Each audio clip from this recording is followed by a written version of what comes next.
ஏதாவது சொல்றாங்களே, மண்டபத்தை எங்க பாக்குறதுன்னு அத பத்திலாம் நீங்க கவலையே படாதீங்க. மண்டபத்தை நாங்களே புக் பண்ணிட்டோம். அப்புறம் அந்த கேட்டரிங் ஆள்கிட்டயும் சொல்லியாச்சு. வீடியோ போட்டோன்னு அதுக்கும் ஆர்டர் சொல்லிட்டோம். அவங்க எல்லாரும் கரெக்ட் டைமுக்கு வந்துடுவாங்க. நிச்சயதார்த்தம் முடிஞ்சதும் மொத்தமா எவ்வளவு செலவாச்சுன்னு பில்ல கொடுத்துடுறோம். நீங்க பணத்தை மட்டும் செட்டில் பண்ணிடுங்க போதும். அம்மா ஒரு நிமிஷம், இது வெறும் நிச்சயதார்த்தம் தானே, வீட்லயே வச்சுக்கலாமே, எதுக்கு இவ்வளவு செலவு பண்ணணும்? வீட்லயா? இல்லைங்க சம்பந்தி, இல்ல, வீட்ல பண்றதெல்லாம் சரி வராது. அத பத்தி எல்லாம் பேச்சே எடுக்காதீங்க. எங்க பக்கத்துல எல்லாருமே நிச்சயத்தையே கல்யாணம் மாதிரி கிராண்டா பண்ணுவாங்க. ஏதோ உங்க வசதி கொஞ்சம் குறைச்சலா இருக்கேங்கிறதுக்காக இந்த அளவுக்கு நாங்க இறங்கி வந்திருக்கோம். அதுக்காக 4 சேரை போட்டு வந்தவங்களை வாசல்லையே நிக்க வச்சு நிச்சயம் பண்றதெல்லாம் சரி வராதுங்க.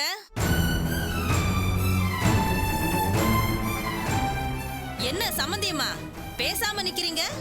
இங்க பாருங்க, சிம்பிளா பண்ணாலும் எங்க சைடுல இருந்து எப்படியும் 500 பேர் வருவாங்க. இவர் வீட்டோட வச்சுக்கலான்னு சொல்றாரு, அது எப்படி சாத்தியமாகும்? நான் தெரியாம தான் கேக்குறேன். 10-15 பேர் இங்க உட்கார முடியுமா? இங்க எப்படி நிச்சயம் பண்ண முடியும்? எனக்கு புரியல. சம்பந்தி, இவர் சொல்றாருன்னு தப்பா எடுத்துக்காதீங்க. இவர் எப்பவுமே இப்படிதான், எல்லாத்துலயுமே சிக்கனம் பாப்பாரு. அதெல்லாம் இந்த காலத்துக்கு ஒத்து வராதுன்னா கேட்க மாட்டேங்கிறாரு. உங்க விருப்பம் எதுவோ அதுபடியே பண்ணுங்க. நிச்சயத்தை மண்டபத்துல தான் வைக்கணும்னா அப்படியே வச்சுக்கலாங்க. என்னடா, மண்டபத்துல வச்சுக்கலாம்ல? வச்சுக்கலாங்க.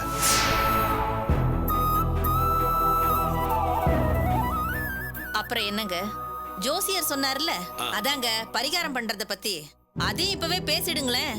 பேசலாம். சம்பந்தியமா, உங்ககிட்ட ஒரு முக்கியமான விஷயம் பேசணும். நேத்து என் பையனும் உங்க பொண்ணும் போன்ல முறையா பேசிருக்காங்க. அந்த நேரம் பார்த்து பையனை டிராபிக் போலீஸ் பிடிச்சு ஃபைன் கட்ட சொல்லிருக்காங்க. தெரியுங்க, என் பொண்ணு நேத்திக்கே அதை பத்தி சொல்லிச்சு. ரொம்ப வருத்தமா தான் இருந்துச்சு. என்ன, மாப்பிள்ளை வண்டி ஓட்டும் போது கொஞ்சம் கவனமா இருந்திருக்கலாம். அது போன்ல பேசிக்கிட்டே காரை ஓட்டிக்கிட்டு இருக்காரு, அதான் இப்படி ஆயிடுச்சு. என்னங்க இது, போன் பண்ணதுக்காக சந்தோஷப்படாம அவன் மேல தப்பு இருக்கிற மாதிரியே பேசுறீங்க? போன் பண்ணத தப்புன்னு நான் சொல்லவே இல்லைங்க. வீட்டுக்கு போய் நிதானமா போன் பண்ணிருக்கலாம், இல்ல காரை ஒரு ஓரமா நிறுத்திட்டு போன் பண்ணிருக்கலாம். ஏங்க, இப்ப அது இல்லங்க பிரச்சனை. முதல்ல போன் பண்ணும்போது இப்படி ஆயிருக்கு. இது உங்களுக்கு அபசகுணமா தெரியல?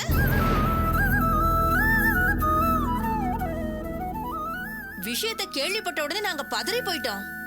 எதனால இப்படி ஆயிருக்கோன்னு தலைய பிச்சுக்கிட்டோம். அப்புறம் தான் அக்கம் பக்கத்துல இருக்கிறவங்க சொன்னாங்க, பொண்ணுக்கு தோஷம் ஏதாவது இருந்தாலும் இப்படி ஆகுமாமே.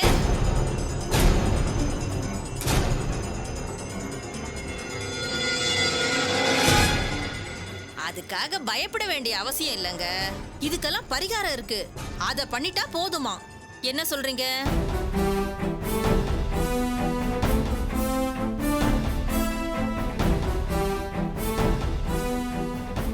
இத பாருங்க, முதல்ல நீங்க சொல்றது எனக்கு ரொம்ப அதிர்ச்சியா இருக்கு.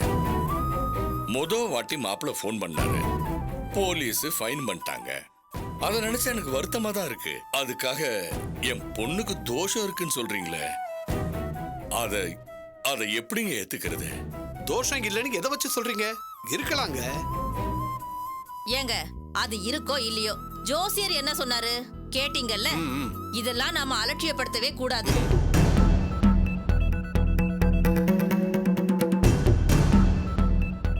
ஆமாங்க, இதே மாதிரிதான் எங்க சொந்தத்துல ஒரு பையனுக்கு அபசகுணமா இப்படி நடந்தது. அவங்க அத பெரிய விஷயமாவே எடுத்துக்கல. ஆனா கல்யாணத்துக்கு அப்புறம் என்ன நடந்தது தெரியுங்களா? 2 மாசத்துல பையனுக்கு ஆக்சிடென்ட் ஆகி இப்ப படுத்த படுக்கையா இருக்கான். ஐயோ! ஆமாங்க, இது நடந்த உண்மை. அதுக்காக தாங்க சொல்றேன், இத அலட்சியப்படுத்தினா பெரிய ஆபத்துல தான் போய் முடியும். சரி, இதுக்கு என்ன பண்ணலாங்கறீங்க? நாங்க ஜோசியரை பார்த்து எதனால இப்படி ஆச்சுன்னு நாங்க விசாரிச்சோம்.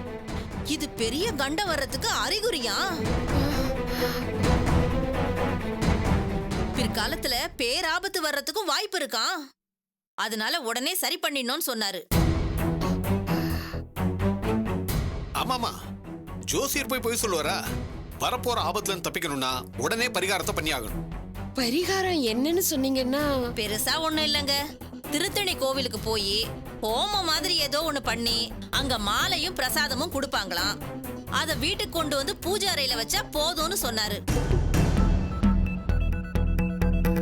ஆனா இந்த பரிகாரத்தை பொண்ணு வீட்டுல தான் பண்ணணுமா? அதனால நீங்க என்ன பண்றீங்க, பரிகாரத்தை எப்படி பண்றதுன்னு முதல்ல ஜோசியர்கிட்ட விசாரிங்க. விசாரிக்கலாங்க, ஆனா அந்த ஜோசியரை நாங்க பார்த்ததே இல்லையே. அதனால என்னங்க, எங்க கிட்ட போன் நம்பர் இருக்கு. போன் பண்ணி என்னைக்கு வரலாம், பரிகாரத்துக்கு என்னென்ன வாங்கணும்னு அவர்கிட்டயே கேளுங்க. அவர் எல்லாத்தையும் விவரமா சொல்லுவாரு. அவர் சொல்றபடி கோவிலுக்கு போய் பரிகாரத்தை பண்ணிட்டு, பரிகாரம் பண்ண மாலை பிரசாதம் இன்னும் என்னென்னலாம் கொடுக்கறாங்களோ அதையெல்லாம் கொண்டு வந்து நிச்சயதார்த்தத்தன்னைக்கு என்கிட்ட கொடுங்க. இங்க பாருங்க, இதுல உங்களுக்கு நம்பிக்கை இருக்கோ இல்லையோ, இத நீங்க பண்ணி தாங்க ஆகணும். ஏங்க அந்த போன் நம்பரை கொடுங்க. இந்தாங்க. இது எங்க பையனோட உயிர் சம்பந்தப்பட்ட விஷயம். இதுல மட்டும் நீங்க அலட்சியமாவே இருக்க கூடாது. என்னங்க, அத கொஞ்சம் கொடுங்க. சம்பந்திமா, நீங்க சொன்ன மாதிரியே நாங்க பரிகாரத்தை பண்ணிடுறோம். அதுக்கு எப்படியும் ஒரு 10,000 ரூபாய் ஆகுங்க. 10,000 என்னங்க, 50,000 கூட ஆகட்டுமே. பரிகாரம் பண்ணணும்னா பண்ணிதானே ஆகணும். ஒரு நிமிஷம்ங்க. பவி, பவித்ரா, வரமா? காஃபி போட்டாச்சம்மா? போட்டாச்சுமா. அத்தைக்கு மாமாவுக்கு சீக்கிரம் கொண்டு வா. போ. சம்பந்திமா, காசு பணம் எங்களுக்கு பெருசே இல்ல. கல்யாணத்துக்கு அப்புறம் மாப்பிள்ளையும் பொண்ணும் நோய் நொடி இல்லாம சந்தோஷமா இருந்தாங்கன்னா அதுவே போதுமே.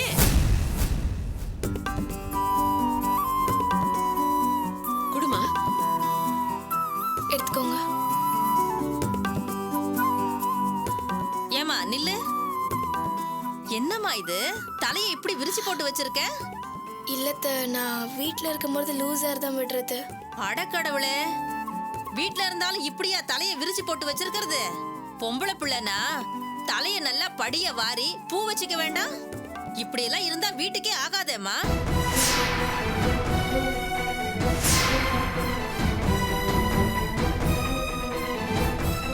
காலேஜுக்கு போறப்ப தலைய பின்னி பூ வச்சுப்பா. வீட்டுல இருக்காளேன்னு. வீட்ல இருந்தா பூ வைக்க கூடாதுன்னு சட்டம் ஏதாவது இருக்கா என்ன? பொண்ணுன்னா அடக்க வடக்கமா தலைவாரி பூ வச்சிருக்கணுங்க. இப்படிலாம் இருந்தா எனக்கு சுத்தமா பிடிக்காது.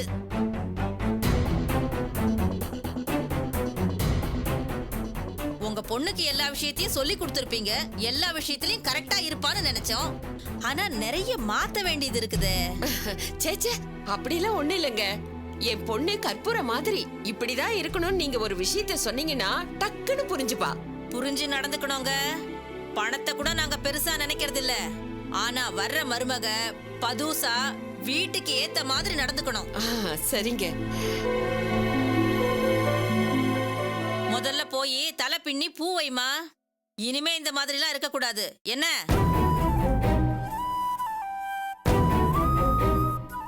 நான் போலாமா? போலாம். சம்மந்திமா, அப்ப நாங்க புறப்படுறோம். சம்மந்தி போயிட்டு வரோம். சம்மந்தி வரேன். வாங்கம்மா. என்னடா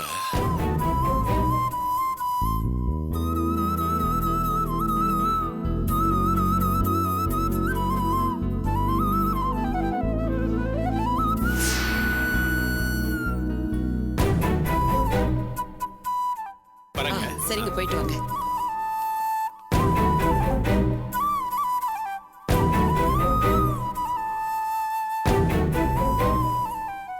பத்மா, இங்க வா. என்னங்க, நிச்சயம் கூட முடியல, அதுக்குள்ள இவ்வளவு அதிகாரம் பண்ணிட்டு இருக்காங்க. பவித்ரா பூ வைக்கணும்னு சொல்றாங்களே, எத்தனை வாட்டி நம்ம வீட்டுக்கு வந்திருக்காங்க? ஒரு தடவையாவது ஒரு முறை பூ வாங்கிட்டு வந்திருக்காங்களா? ஏன் இப்படி அனுத்துறீங்க? அவங்க பூ வாங்கிட்டு வரலன்னு தான் உங்க பிரச்சனையா? அவங்க நினைச்சா அவங்களுக்கு இருக்கிற வசதிக்கு நம்ம பொண்ணை தங்கத்தால அலங்காரம் பண்ணுவாங்க. ஆனா அப்படி பண்றவங்க மாதிரி அவங்க தெரியல. ஏன் பண்ணணும்? பொண்ணு இருக்கிறது இப்ப நம்ம வீட்ல. அங்க போனா அவங்க பண்ணுவாங்க. இங்க இருக்கிற வரைக்கும் நீங்க தான் பார்த்து ஆகணும். சரி, இத கூட நான் ஏத்துக்கிறேன். ஆனா யாரோ ஒரு ஜோசியம் சொன்னான்னு பரிகார செலவு கூட நம்ம தலையில கட்டிட்டு போறாங்களே, அதை எப்படி ஏத்துக்கிறது? ஏத்துக்கிறதுனா ஏத்துக்கிட்டு தாங்க ஆகணும். இப்ப நீங்க எதுக்கு எல்லாத்துக்குமே குத்தம் சொல்லிட்டு இருக்கீங்க? மாப்பிள்ளை வீட்டுக்காரங்கன்னா அப்படி இப்படின்னு தான் இருப்பாங்க. நாம தான் கொஞ்சம் அட்ஜஸ்ட் பண்ணிட்டு போனோம். எல்லாத்துக்கு மேல எல்லாத்தையும் செய்ய போறவன் மோகன். இவனே சும்மா இருக்கும்போது நீங்க ஏங்க இப்படி குதிச்சிட்டு இருக்கீங்க? சபாஷ், நல்லா பேசு. ஆனா ஒண்ணு மட்டும் எனக்கு தெரியுது பத்மா, இந்த கல்யாணத்தால மோகனை ஒரு பெரிய சிக்கல்ல இழுத்து விட போறேன். சரி, இனிமே மாப்பிள்ளை வீட்டுக்காரங்களாச்சு நீங்களாச்சு, இதுல நான் தலையிடுறதா இல்ல. ஆனா துளசி விஷயத்துல நீங்க என்ன பண்ணலாம்னு இருக்கீங்க? பொண்ணு பாக்குறப்ப அவளையும் கூப்பிடல, மாப்பிளையும் கூப்பிடல.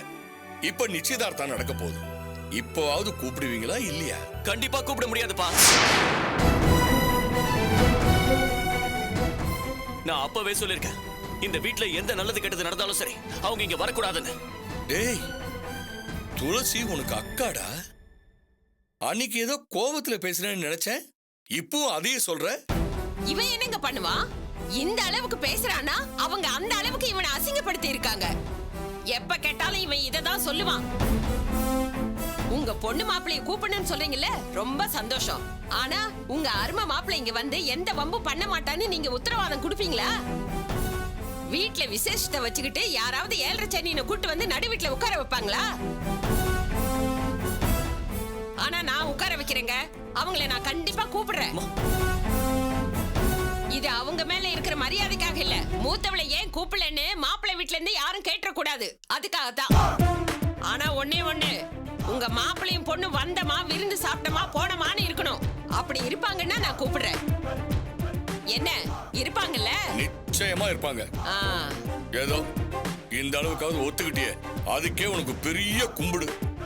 அதே போல நீங்களும் பேசாம இருந்தீங்கன்னா அதுதான் எங்களுக்கு சந்தோஷம். அதுக்காகவாவது கூப்பிட்டு தொலைக்கிறேன்.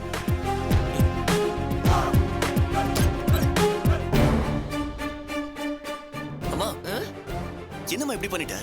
நான் வேணாங்கிற, நீ ஏன் அவங்களை கூப்பிடுறாங்கிற? டேய், அதுக்கெல்லாம் காரணம் இருக்குடா. வீட்டை விக்கிறதுக்கோ அடமானம் வைக்கிறதுக்கோ அவ கையெழுத்து தேவையா இருக்குல்ல, அதுக்காகவாச்சும் அவளை கூப்பிட்டுதான் ஆகணும். கேவலம், இந்த வீட்டை விக்கிறதுக்காக அவளுக்கு பணிஞ்சு போக வேண்டி இருக்கேன்னு எனக்கும் கஷ்டமா தான் இருக்கு. ஆனா வேற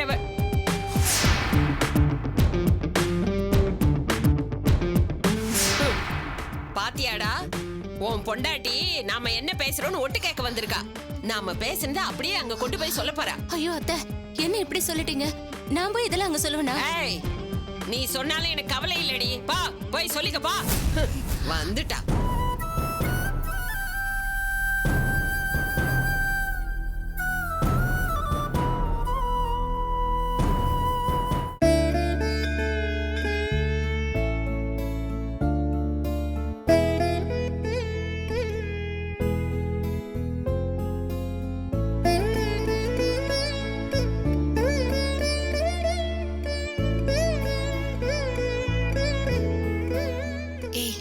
ஒரு 10 நிமிஷம் உட்காந்துட்டு போலாமா? சரிடி.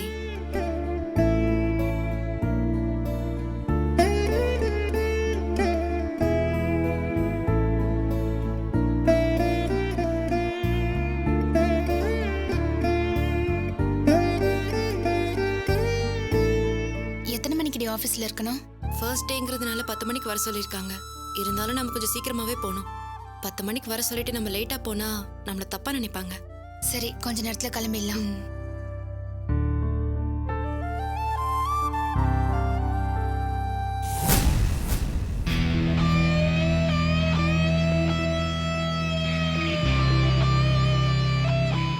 மச்சி, 2 பேரும் செம்மையா இருக்காளுங்களா? ஆமாண்டா, கோயிலுக்கு வந்தா தானே இப்படி மங்களகரமா பார்க்க முடியுது. நம்ம காலத்துல இருக்காளுங்களே, தலையை விரிச்சு போட்டு பிசாசுங்க மாதிரி. டேய், அந்த பச்சை கலர் சுடிதார் போட்டிருக்கு பாரு, செம்ம ஃபிகர் இல்ல? பொண்ணு நான் இப்படிதான் மச்சி இருக்கணும். ஹலோ, சொல்லுங்க.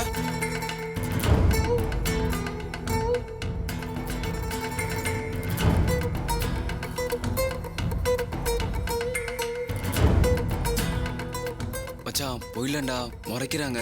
கோயில எதுக்கு தேவையில்லாம அடி வாங்கணும்? போலாம்டா, கிளம்புடா.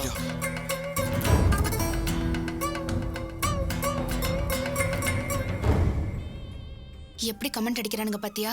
மங்களகரமா இருக்குமா, செம ஃபிகரா. இதே கல்யாணத்துக்கு அப்புறம் இதே வார்த்தையை அவன் பொண்டாட்டிக்கிட்ட சொல்லுவாங்கற? சொல்லவே மாட்டாங்கடி. இந்த பசங்க இருக்கானுங்களே, அவனுங்களுக்கு கல்யாணம் வரைக்கும் தான் பொண்ணுங்க அழகா இருப்பாங்க.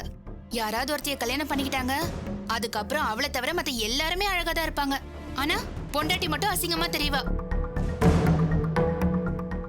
அதுக்காக நான் இவனுங்க மேல கோவப்படுறேன்னு நினைக்காத. இதுவே பழைய தீபாவா இருந்திருந்தா பதிலுக்கு நானும் ஜாலியா கலாய்ச்சிருப்பேன். இவங்க நல்ல ஃப்ரெண்ட்ஸா கூட ஆயிருப்பாங்க.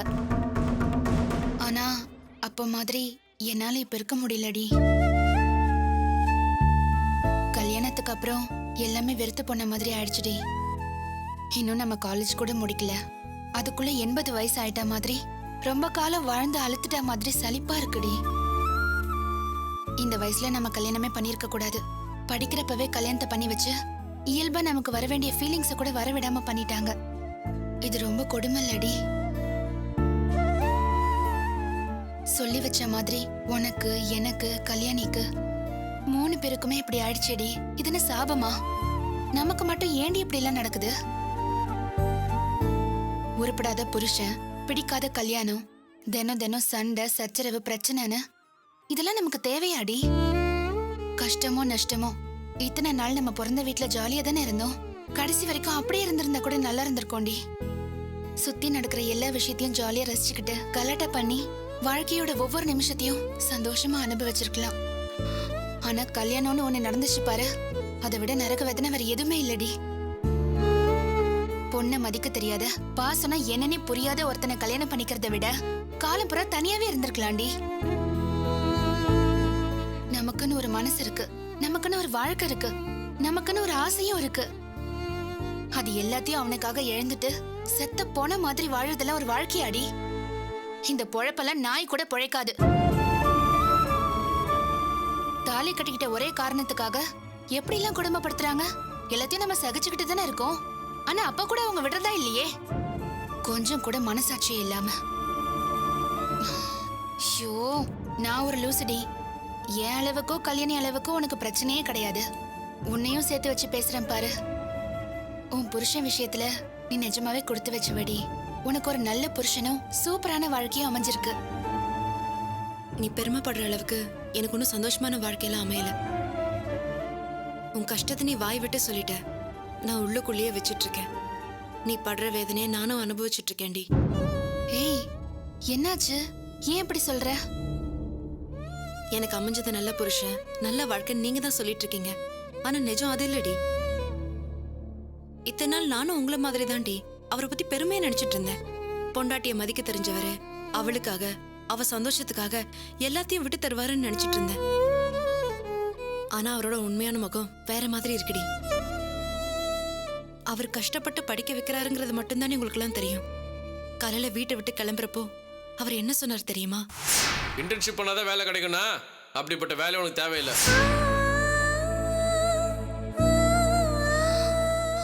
அட கடவுளே, ஏண்டி அப்படி சொன்னாரு? நீ படிச்சு முடிச்சதுக்கு அப்புறமா வீட்டையும் பிறக்க போற குழந்தையும் பாத்துக்கோ, அது மட்டும் போதும். என்னடி இது அநியாயமா இருக்கு? நல்லபடியா படிச்சு முடிச்சு ஒரு நல்ல வேலைக்கு போனோங்கிறது தானே உன்னோட கனவு. ஏன் இது அவருக்கு தெரியாதா? தெரியும், தெரிஞ்சதுனால தான் சொல்றேன், நீ வேலைக்கு போகாத.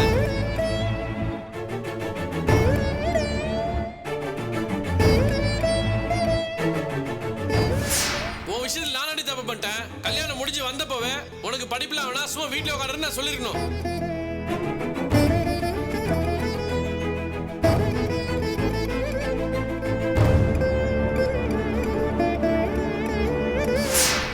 என் புருஷன் கொடுமைக்காரன், ஆம்பளைங்களை திமிர் எடுத்து இஷ்டத்துக்கு அறான்னு என்ன வேணாலும் சொல்லிக்கோ. ஆனா இனிமே எல்லாமே ஏன் சொல்படிதான் நடக்கணும், நடக்கும்.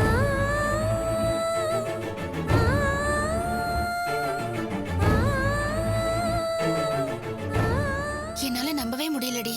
தமிழ் சார் எப்படி எல்லாம் பேசினாரு, கேட்கவே அதிர்ச்சியா இருக்குடி. உன்னை விட எனக்கு தாண்டி அதிர்ச்சியா இருக்கு.